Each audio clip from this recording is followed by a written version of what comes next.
Julian Assange should be freed now, and the British government must make it clear that never again will we allow a foreign government to extradite someone from our country for revealing facts that we all had a right to know. Because if Julian Assange could be extradited to the United States and jailed for the rest of his life, then any journalist could face a similar fate. That's why the National Union of Journalists and the International Federation of Journalists have taken every opportunity to explain why, for those of us who the media is our livelihood, should join the call to free Julian Assange. I attended the Old Bailey and Woolwich Crown Court on every day of Julian Assange's extradition hearings, and what I learned shocked me, both as a journalist and as a citizen of this country.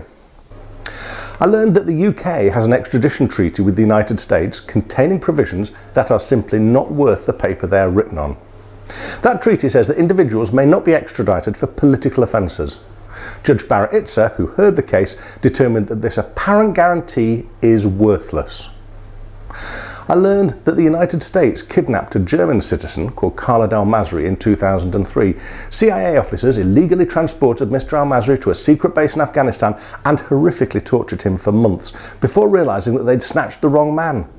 And when they did, they dumped al-Masri on a roadside in Albania, and despite international courts establishing the facts of the case, in part on the basis of documents revealed by Julian Assange, the United States has never acknowledged its crime.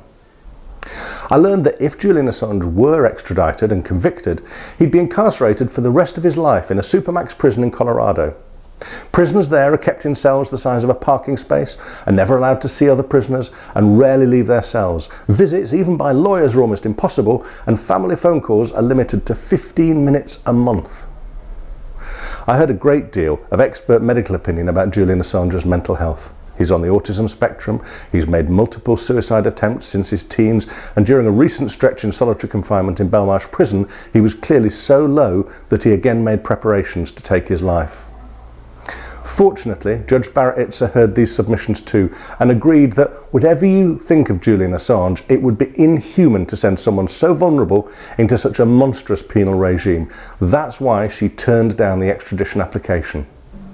Having heard the depths of Assange's suffering minutely picked over, surely the only response is to free him now. Of course the Americans can appeal Barrett Itzer's judgment, but what benefit can there be in keeping him locked up for a moment longer? Freeing Julian Assange will be a sign that our government pays more than lip service to free speech and media freedom.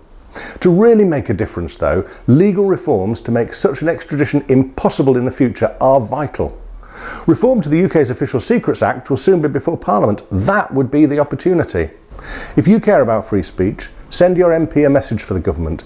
Give Julian Assange his freedom, and let's create a public interest defence when the Official Secrets Act is reformed and put an end to this kind of extraterritorial judicial harassment.